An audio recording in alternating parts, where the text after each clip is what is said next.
Hi, welcome everybody. My name is Lynn Kronberger. I'm the Chief Development Officer here at WAMU. As a public media organization, our mission is to connect listeners and members like you around the world. Public radio works because listeners and members who value the service step up and give back. Support from listeners and members is our most important source of funding, especially right now. This book club would not be possible without your support. So consider giving a monthly virtual book club donation. You can give at dianerehm.org/give. We are grateful for the over 596 people who have registered to join us today. Just so you know, this event is being recorded and streamed on Facebook. Closed caption is available. Just click the button on your screen. And now let's start the discussion with the host of our book, Diane Rehm. And hi and welcome everybody to the November meeting of my virtual book club. Today we discuss Cuckoo Land by Pulitzer Prize-winning author Anthony Doerr, a finalist for this year's National Book Award. The novel braids together the lives of 5 primary characters from 3 very different time periods.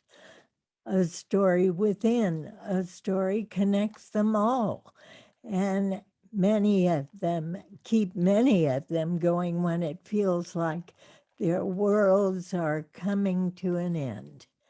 Joining me today, Maureen Corrigan. She's book critic for NPR's Fresh Air and distinguished professor of the practice in literary criticism at Georgetown University. Beckerman, writer and editor at the New York Times Book Review and author of the forthcoming book, The Quiet Before, on the unexpected origins of radical ideas. And Miwa Messer, editorial director at Barnes & Noble and host of the podcast Poured Over. We will take your questions throughout our discussion. You can type them into the Q&A box at the bottom of your screen, and we will try to get to as many as we can. Welcome to all of you. I'm so glad to have you with us. Thank you, Diane. Thank you, Diane. And Maureen, I'm going to start with you. You gave such a glorious review of this book on NPR's Fresh Air. And I wonder what it was about this book that made you feel so extravagantly praising about it. Yeah. Thanks, Diane. That's a good question, and I'll try to be succinct. I think Doerr pulled off an almost impossible task here. I think he was writing a novel in praise of stories and the life-affirming possibility of stories to, as you say, really reach people at terrible times in their life or in the history of the world. He dedicates this novel to librarians. Everything about what I just said makes it feel like a feel-good public service announcement for books. You know, it's a very hard novel to review because it sounds like that. And yet it breaks you apart as a reader. You are taken into the worst moments of some of his characters' lives. And yet you believe him. He writes with such beauty and conviction about the power of stories to lift those characters, maybe not save them, but lift them out of their own narrow circumstances. And we begin the book on the so-called spaceship, the Argos. Mission year 65, day 307, inside Vault 1. We go from there, and I gather that is many, many years, or meant to be many, many years into the future. We go from there to the Lakeport Public Library, February 20, 2020, at 4:30 p.m. Very, very distinct and special moments. Then we get a sort of understanding of what Cloud Cuckoo Land is. We then move to Constantinople, 1439 to 1452. You interviewed Anthony Doerr. You saw in his own creative workshop a little bit of how he works. Can you describe that for us? Because this has so many different pieces. Right. You'd think they're all coming from the heavens. Where are they coming from?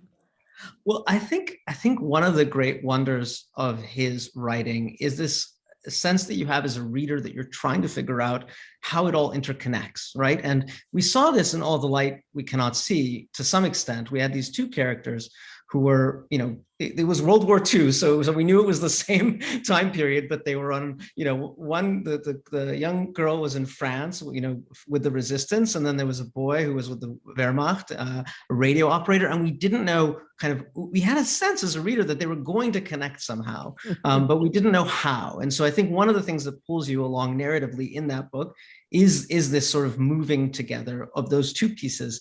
Here, he sort of increase the difficulty level by a few different X factors, including this time and space, that spans centuries, a millennia. I think if we look at the one story which happens at the fall of Constantinople, and then the one that takes place, I think 200 years or so in the future. And I think there's still that same sort of pleasure that you have as a reader of trying to figure out, how is this going to come together?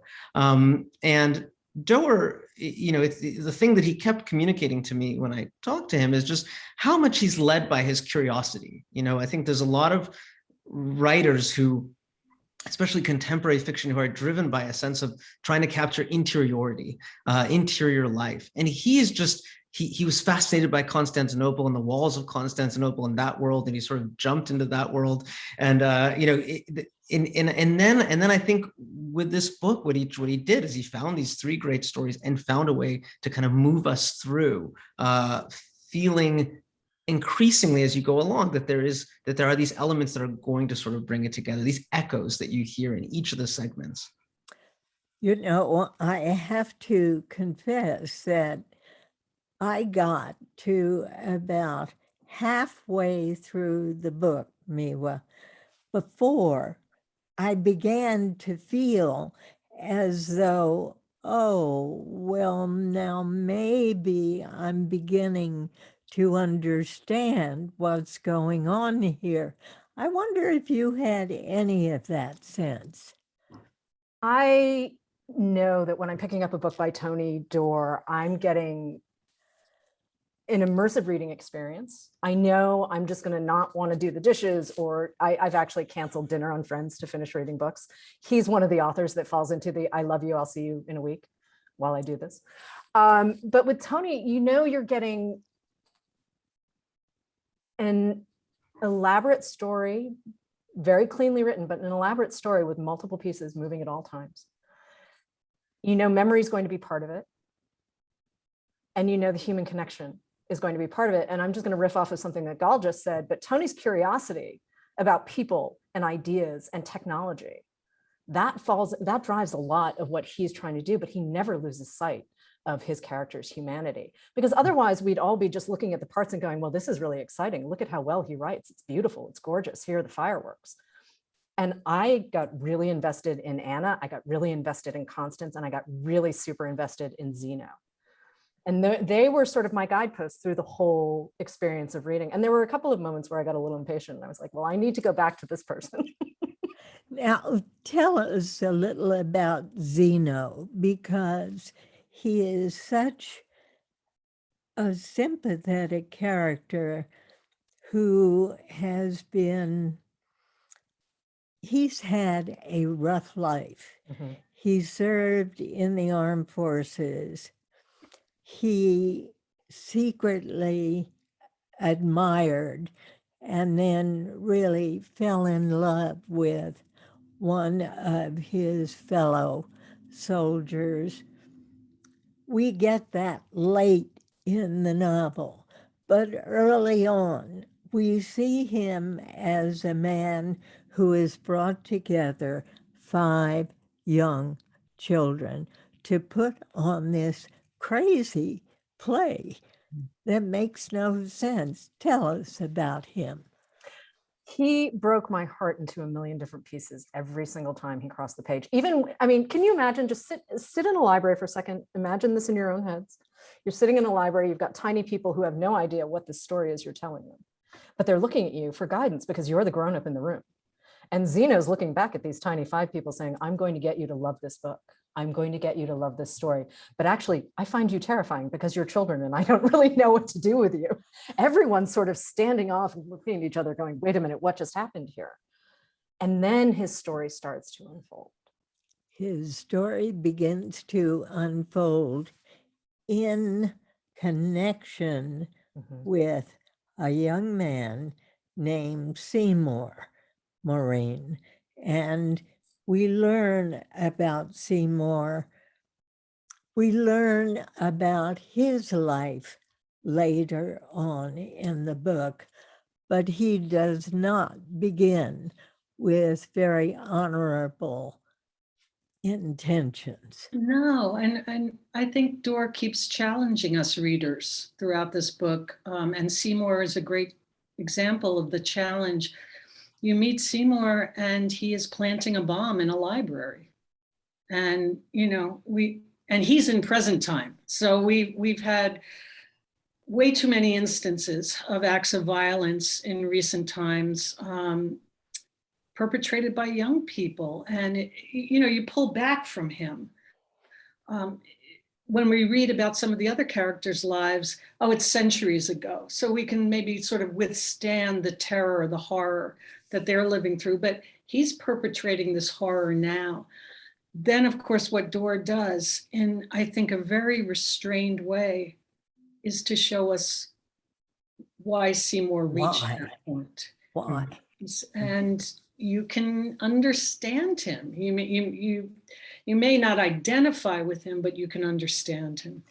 You know, it's so interesting because Marion, the librarian, who has left the library on that snowy night to go get pizza for the kids, Marion, the librarian, was really one of the ones who first helped Seymour. So we don't at first understand why he would want to bomb the library.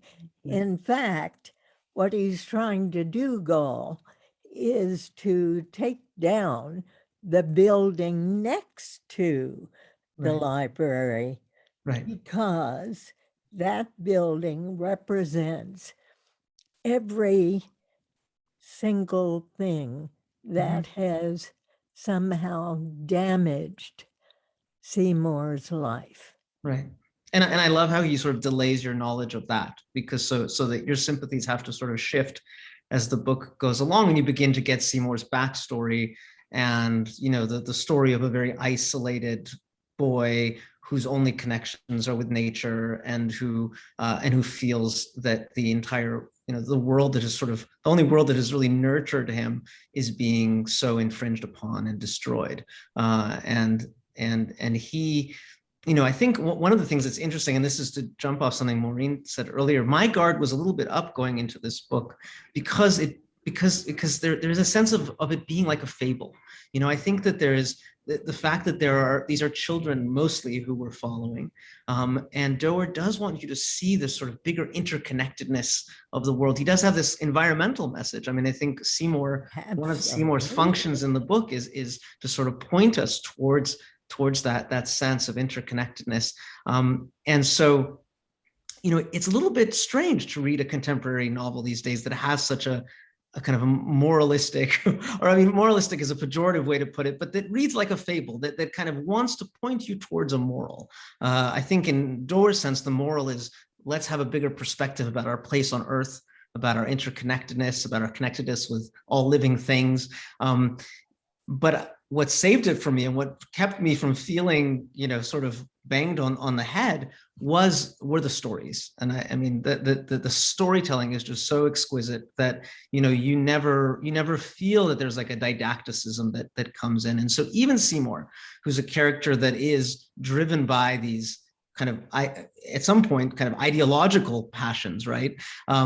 He's just so humanized for us that we do feel for him, even though he's committing an act of violence. He is humanized for us, especially through the vision of an owl that he loves, that's outside his humble, I guess you'd call it a trailer, because that's what his mother lived in.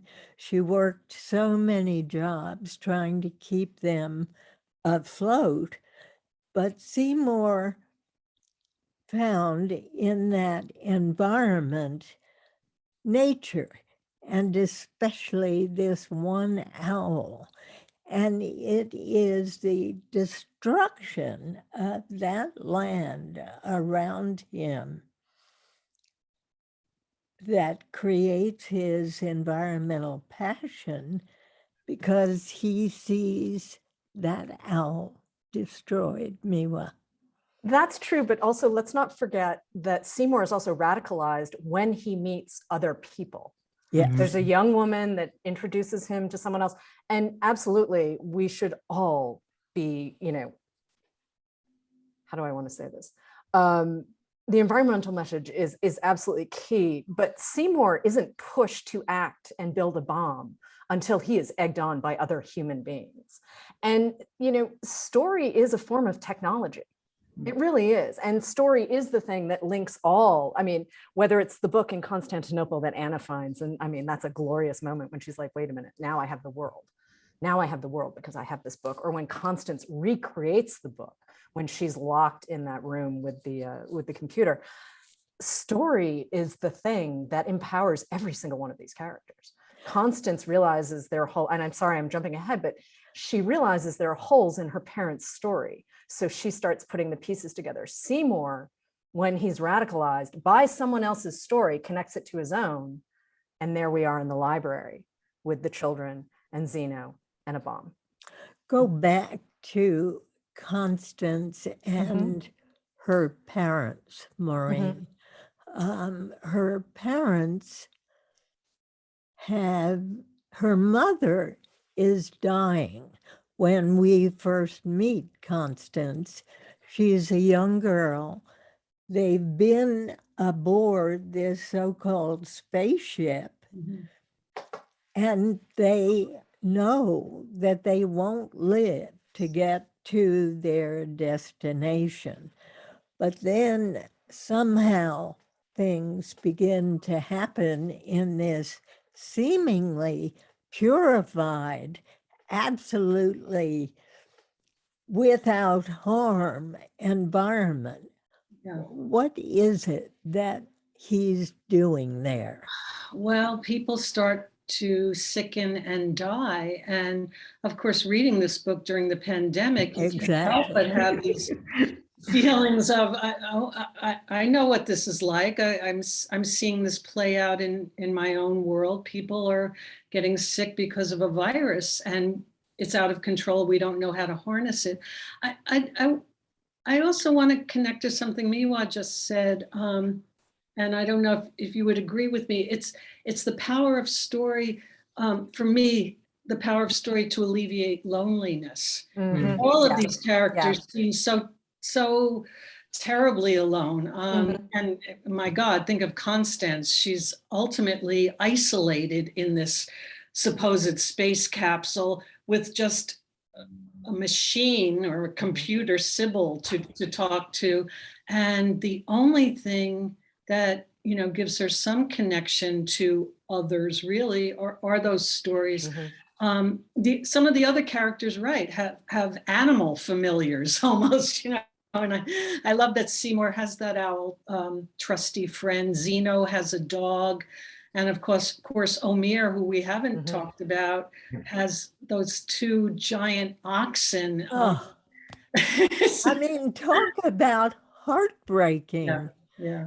When they are, and he loves them, he's been drafted, as it were, by this army going to crash down the walls of Constantinople.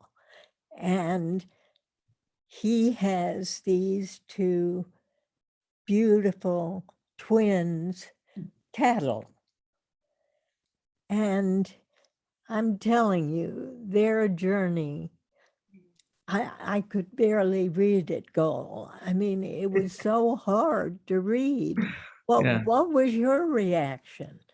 No, I particularly thought the Anna and Omeir sections, just in terms of the writing, there was just something very special about their interchanging stories. And there's so much I loved about the sort of build up to the attack on Constantinople. Another sort of moment of delayed, I don't know if delayed gratification is the word, but the kind of delayed knowledge on the part of the reader is, that one of the technologies that they're bringing to bear on this attack is a cannon. A huge cannon. Right, but we don't know at first that that's what they're building. There's this sort of moment where they seem to be going through towns and collecting lots of metal, and burning it down, but we don't know why. Or at least I didn't know why as I was reading it.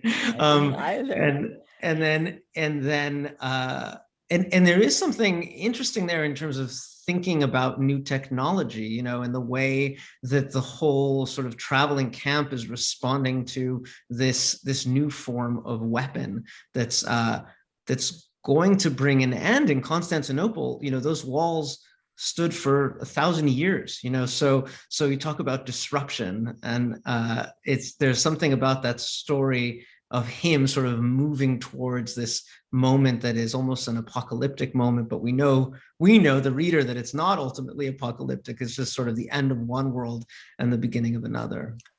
We also know that Omeir makes a decision to save himself, Maureen, because he sees what's coming. He sees that whatever happens here, most of these soldiers are going to die.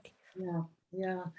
And Anna, who the two of them ultimately marry, who's the other young person living on the opposite side. On the opposite side of Constantinople, which does remind me of all the light we cannot see, as Gall mentioned at the top of our conversation. These two young people at the opposite sides of war. She also decides to leave, to try to save herself.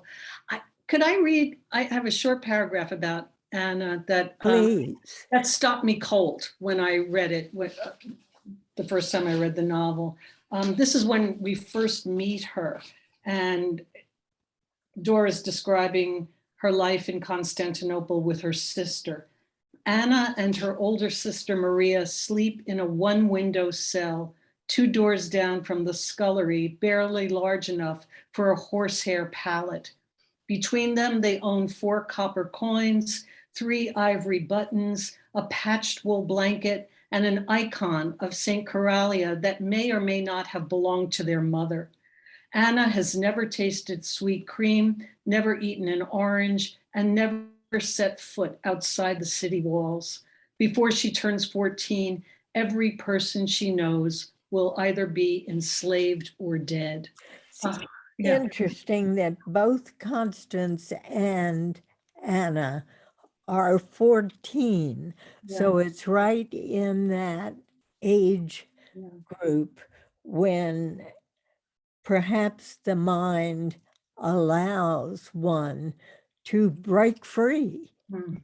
Mm. And Anna, of course, has stayed behind those walls longer than she otherwise might have because of her sister Marie, who is very, very ill, but produces the most beautiful handwork stitching for the robes of these clerics. He describes putting the needle through. I'm an embroiderer myself, so to read him do that, to put the needle through the leaf so you then create a chain. And that's what Maria was doing. But Anna has to stay because Maria is increasingly ill and is losing all her capacity, not only to sew, but to see, to do anything at all. She is a remarkable character. Was she your favorite, Maureen? Oh gosh, I think Anna and Omeir were my favorites. They had so much stacked against them, and they were both so alone, and they were very courageous. It sounds so mundane, these compliments that I'm offering them, but the way Doerr writes about them just pulled me deep inside their lives. I love in the passage you read, Maureen, the work that the omniscient narrator is doing there to sort of very economically, very quickly sort of set up this tension of, here you've just met this person, she's about to lose everybody that she knows. We haven't gotten there yet, but like, prepare yourself, this is what's going to happen. And how could you not be compelled to keep reading her story? I mean, that was what, 50 words? Yeah. Maybe. I mean, that's, the character count might be a little long for a tweet, but that's Doerr though. I mean, that really is how he writes though. And he's talked about his process where he goes back and he reworks and he reworks and he reworks and has finally gotten to a point now, and this might be age, but has realized he will never write a perfect sentence. I'm like, well, actually, you may have gotten closer than most. You really have, but I mean, oh, sorry. Oh no, sorry. I'm stepping on your lines. I love the tone of that narrator. I feel like what I'm getting there is almost the tone of, the Odyssey, like these voices that witness but don't express emotion either way. And I thought that was remarkable. And I trust, oh, sorry, Diane. Go ahead, Miwa. I trust that narrator. I trust that omniscient narrator because none of the adults are reliable. Even Zeno, who is a good dude, but he's not reliable. He's so lost in his own head. He doesn't really know how to be around people who aren't librarians. And he has a hard time even reading Rex. And Rex is a husband, or I guess boyfriend in London. Zeno he's a very sweet man, but he has a hard time reading people. Yeah, and so he's really unreliable. He has been, I think, so damaged by World War I that he's just really in a place he cannot relate to other human beings and is lost in books, loves books and loves creating this story he's created. Here's a wonderful question from one of our listener viewers who says, when friends ask about what this book is about, what is a good, encouraging answer? I think that's a great question, Gall. Oh boy. Well, I mean, I think, and this is to echo, what Miwa and Maureen have already said, is it's about the power of stories to sort of keep us it's about the power of stories to keep us alive and to keep sort of civilization going. But it's also about how, stories are the thing that kind of link us, and then the role that we play as human beings in sort of, if you think about, these various chains, in the book, kind of keeping this book, we haven't talked about it yet, but the cloud Cuckoo Land of the title, if keeping it alive, they're so tenuous, at any one moment, they could have broken, and any one of these characters could have dropped the thread, and when I talked to Doerr, he printed out for me a list of the hundreds and hundreds of books from antiquity that are lost, that we know, he said Aristophanes, we know 8 of his plays, but there's like, I don't remember the exact number, but hundreds, that we know existed, but don't anymore. And his point was to say that, us as humans, we have this responsibility, this, and it was more acute, when before the printed word, when scribes were the ones, copying out books and passing them along. But it's true now, too, that this is sort of the collective human knowledge. This is, at the end of the day, this is, the thing that we have produced, as a civilization, and that we're passing along to, from as time goes on. I don't know if that actually doesn't explain at all what the book is about, but thematically, that to me feels very much sort of the thread that's pulling all of these disparate, very compelling, suspenseful stories together. But take your own question, your own point further. Mm-hmm. What is Cloud Cuckoo Land? Okay, so Cloud Cuckoo Land it's actually, it seems like it's a novel, it's which is funny to talk. We don't think about classic writing, from that era, Greek writing, in terms of novelistic writing, but it definitely seems like a novel. It's fragments that have been discovered. Doerr wrote it himself, of a book that supposedly existed, that tells the story of a man who is trying to arrive at some kind of heaven-like place, Cloud Cuckoo Land, and sort of his very picaresque journey, and he turns into different animals, and he's trying to arrive at this location up in the sky where life is perfect. And so throughout the book, you get the pieces of this story interspersed, and then the book, that book itself sort of makes its way into the lives of each of the characters. Can I just say, it's so convincing that I kept looking up Cloud Cuckoo Land and saying, oh, is this another one of these classical texts that I, missed in my education? I couldn't believe for a while that it wasn't part of something else, or that it didn't exist. At first he said he actually was trying to find a text that he could use, an existent text. And just, he realized that nothing sort of was exactly what he was looking for. So he just, but the Diogenes, the writer of this, is actually a real writer who existed. And the phrase Cloud Cuckoo Land, I think, is from Aristophanes. I mean, it's actually something that, which was a title of the book that sort of threw me off at first when I saw it. It seems so strange, but then it makes perfect sense once you sort of immerse yourself in the stories.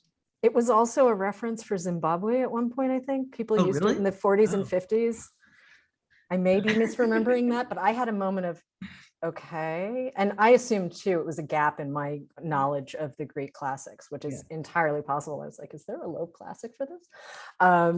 But what I do love is the way it does pop up very organically. And everyone has a different response. I mean, we all bring different things to the books we read. We've all read Cloud Cuckoo Land, and it's 600 pages, and we all bring our own reading history, our own reading interpretation. Everyone in the audience, same thing. Like, you don't come to a book without you, to be queen of the obvious for a second, but that means everything you've responded to in the past and what you're looking for in the story. I mean, to answer that listener's question, I would say, honestly, this is a book about how stories make us human.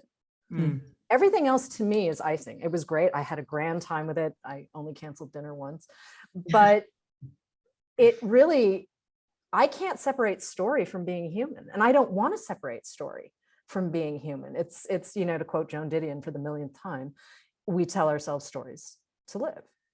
And that's exactly what this book does. It's just, it does it in such a really elegant way that it pops up. And especially when Cloud Cuckoo Land pops up and you're like, oh, right. Oh, or Constance's response to Cloud Cuckoo Land is not dissimilar to Anna's 400 years apart. I mean, I love that. Or when you hear someone riffing on Anna Karenina or, Aristophanes. I mean, the idea that we can connect with ideas that are so much older than we are is kind of grand. Yeah. And Miwa, your beautiful observations speak to the point that if Doerr hadn't written such an overwhelming novel himself to dramatize how stories can carry us away, the whole thing would have fallen apart. That's why I think the stakes were so high. Yeah. Yeah, I mean, I was very much prepared to feel like, there is a message here, and if it comes through, too loud without being embedded in story and in storytelling and in those sort of at a technical level, what he does so well, it would have lost me. Yeah.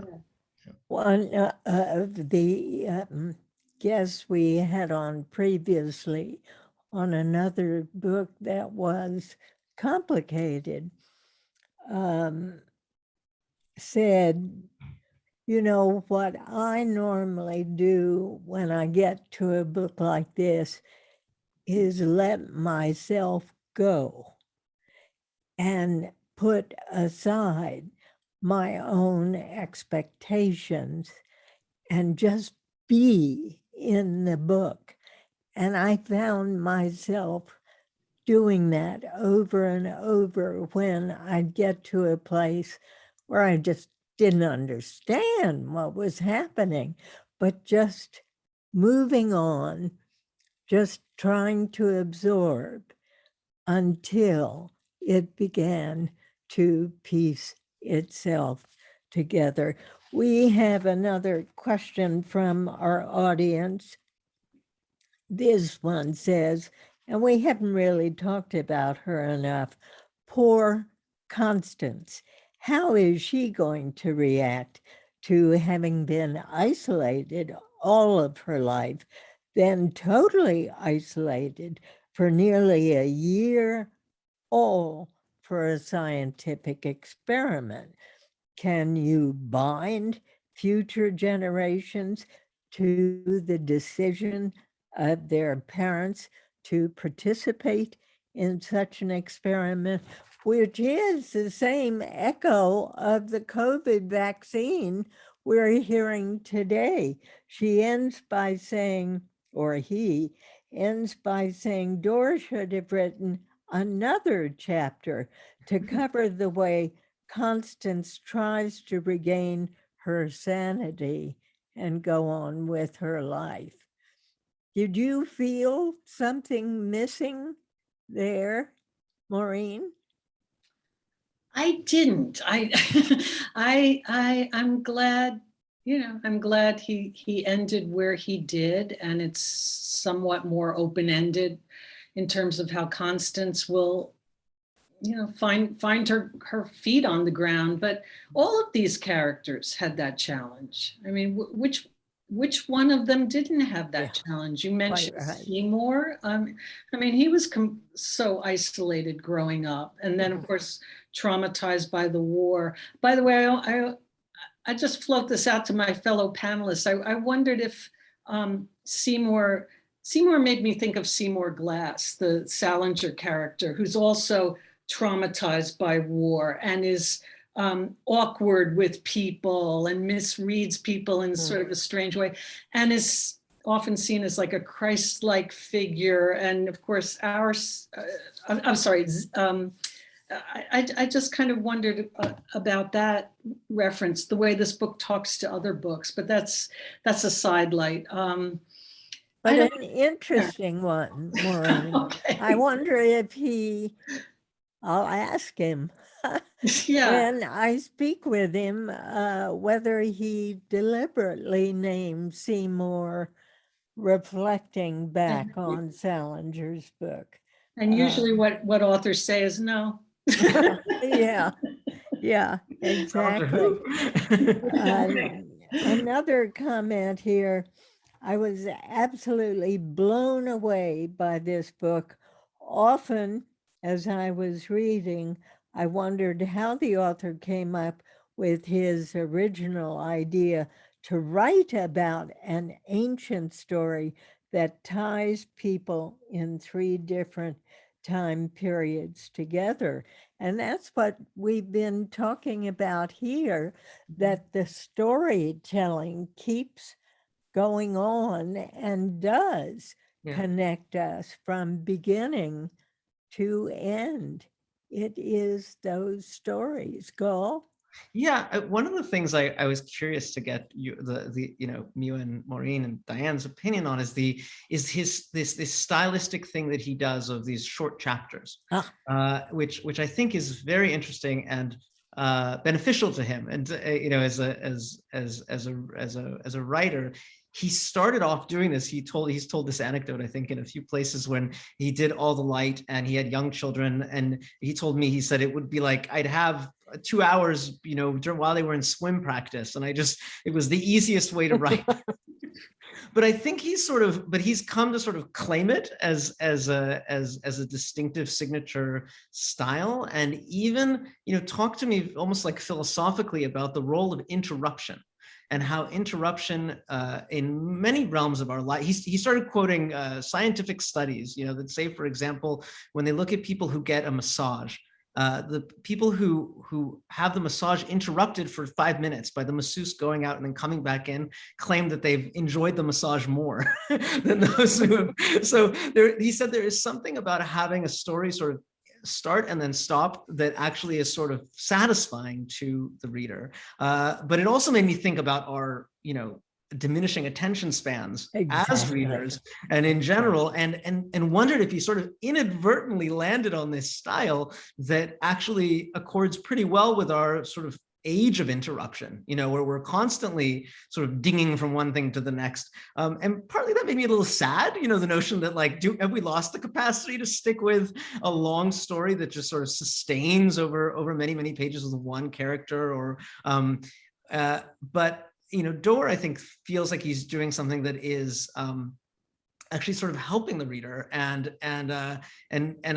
helping him as a writer too, I think, because he feels like this is a way that he knows how to write now, is to create these little pieces. And he says he even physically puts them out on the floor and finds the echoes between them. But I was curious if there was any sort of resistance in your own minds as you were reading to wow, this is like an easy thing to read. Maybe there's a problem with that. I love that there were these short chapters thrown in, because it made me want to keep reading, to find out what was coming next. As a child, I loved comic books, and you would just keep going because you wanted to find out what the next chapter or the next comic was going to be.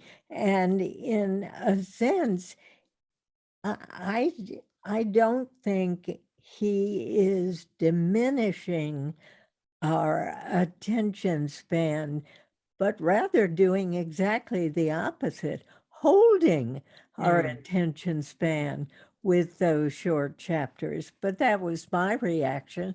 Miwa? I think he's also done this before. If you look at Memory Wall, the second story collection, especially the titular story, Memory Wall, he's been working on this idea for a while. It's just, I think it really came together in All the Light You Cannot See. And if it's the boys that pushed him over, great. Thank you, boys.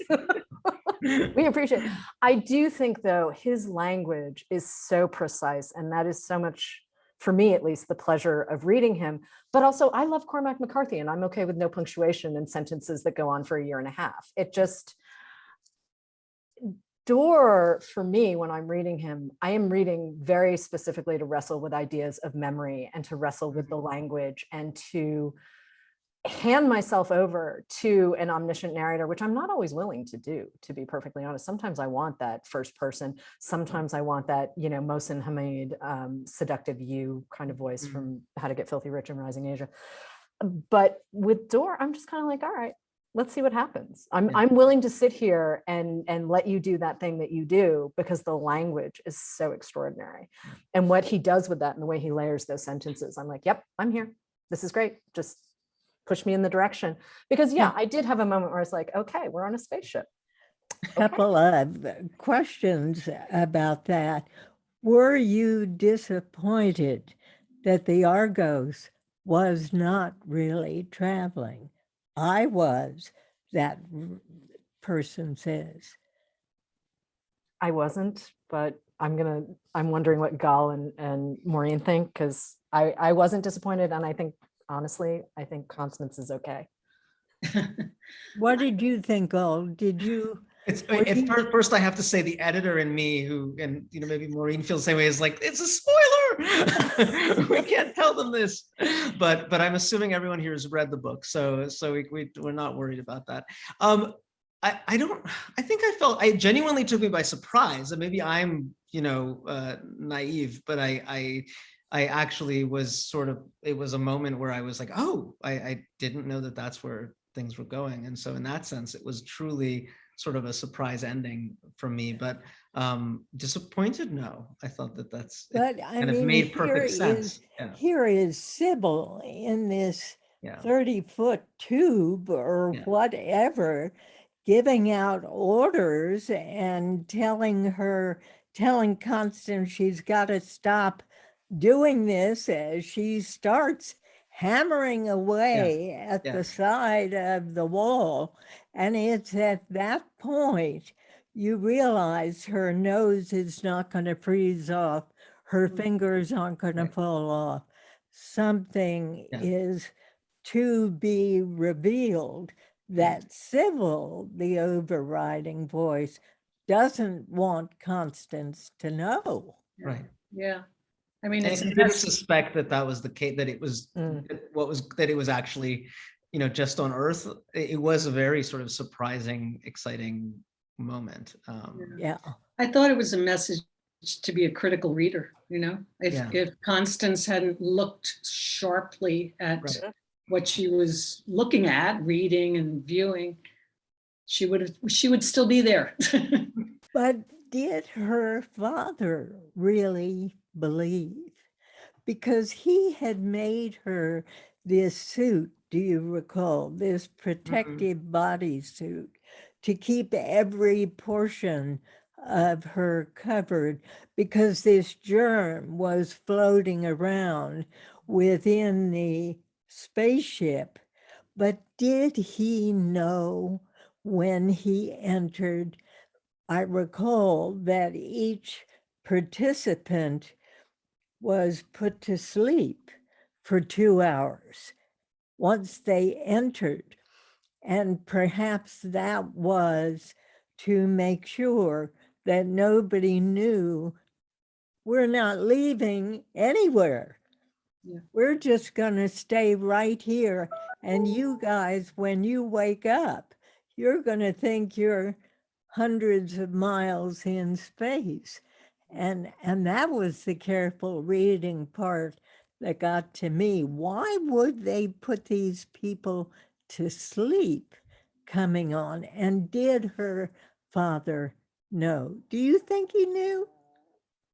No. No, I agree. I think he genuinely believed. I think when he made that suit for his daughter, he was trying to save her from whatever the immediate threat was. Right. The immediate threat of the germs. Yeah, of the germs. Yeah, absolutely. Of the germs. But did he know when he got on board he was taking his family nowhere? I think he genuinely believed he was taking them on a spaceship to another place. I don't think he thought he was going to be sitting in a warehouse somewhere. Okay, and here's a great question. So the stories connect us, and is it really the same story through the ages? Does it matter like difficulties in translating scripture, did the real meaning really come through?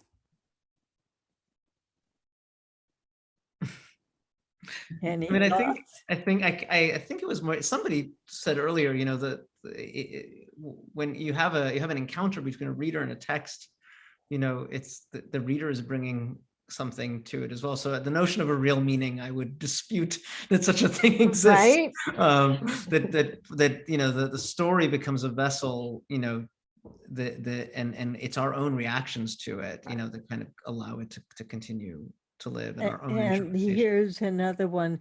Can you comment on how the chapters are titled and dated? I thought that was very, very clever, Maureen. Yeah, you know, I have to confess, you spoke earlier about the brevity of the chapters, and I was so carried away that it took me a while to realize, oh, they're all about 3 pages. I was just into it. I wasn't stepping back and looking at titles or word length. You know, that gesture you made earlier, Diane, about embroidering. That's how this novel felt to me, picking up a thread and then the next thread and the next thread. So, I mean, it's kind of a quaint technique, right? To title chapters this way. And I think, you know, Doerr certainly, the way Gall is describing, seems to write like Dickens with these giant charts of how the plot will go. And there's something about this novel that does feel like one of the great 19th century novels I to me. agree. I thought of Dickens Yeah. when I finished reading this, about how everything becomes interwoven. You know, Gall, before we all came together, you mentioned going to Doerr's home Yeah. and seeing what was on the table. Describe that for us. Yeah, so I visited Doerr in Ketchum, Idaho, where he lives down the street from Hemingway's last house, where Hemingway shot himself, actually. Although I can't imagine 2 writers more constitutionally different than Doerr and Hemingway. But one of the things that Doerr wanted to show me almost right away was this table just loaded with research and papers, you know, things that maps that he'd collected and diagrams. And but one thing caught my eye, which was just a piece of paper that had on it sort of puzzle pieces scattered in the shape of a circle, no discernible pattern, just puzzle pieces scattered in the shape of a circle. And I said, well, what's this? And he said, oh, that's the structure of the book. And I'm like, what? How is that the structure of the book? But you know, it makes sense once you've read it, that he's sort of scattering these pieces, and your job as the reader is to sort of see the places where they connect. You know, none of the puzzle pieces actually connected. They were all sort of lying next to each other, you know. Yeah. So I think for him, that was sort of a vision of what he wanted people to take away. The other thing that he said to me, which was interesting and gives some insight into what he was sort of trying to achieve, I think, by you know, painting on the canvas that he painted on, was, you know, he was very taken with something called the overview effect, which is this study that was done of people who have the handful of people who have been to space and seen the Earth from a distance, and a kind of a feeling of awe that they all described, and a changed relationship to sort of their life and to other people and to the Earth. And he said that this is what I was trying to do with this book, to sort of create the overview effect, to give people a sense of perspective. And to give them perspective, you have to zoom way out. And to zoom way out, you need something like this, where you have 3 stories that are, you know, thousand year apart. One of our readers, and this will have to be our closing question, said, towards the end of the book, I thought, gee, this is a love story. Maureen? Yeah, well, it's certainly Doerr's love story, paying tribute to literature, to books, to stories. That when you say love story, that's the love story that immediately jumps into my mind. And I am afraid we will have to leave it there. I do want to thank all of you for being with us today. This has been such a wonderful discussion.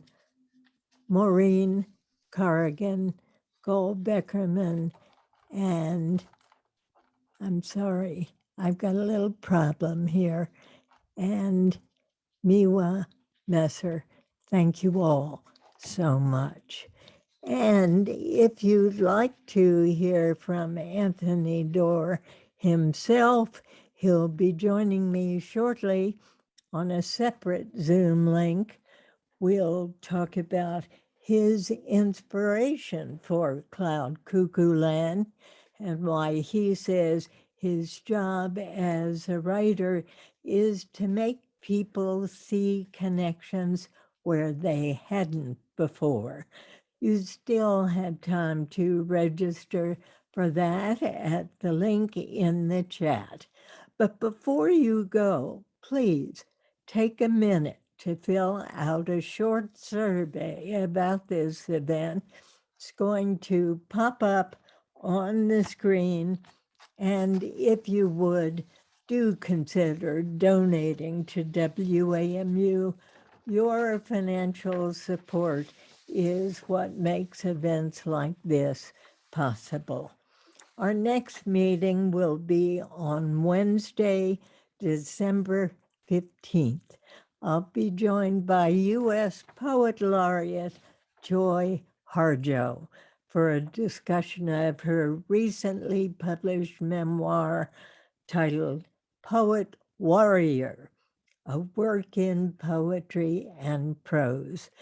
Harjo uses the stories of her Native American ancestors as well as her own life experiences to explore concepts of love, justice, and home. Our book club is produced by Allison Brody. Rashad Young is our engineer today. Yanlin Zhang is our events coordinator. And of course, we couldn't do this event without the support of Virendra Silva, Julia Slattery, April Stevens, Lynn Kronberger, Brian Colombo, and Michelle Morgan. A very special thank you to all of these people and to all of you for attending today's Diane Rehm Book Club. I love doing these, and I hope you enjoy them as much as we who put them together do. It's a great pleasure to continue to bring you books that are so important and so enlightening in our society. Thanks for being with us. I'll see you again soon.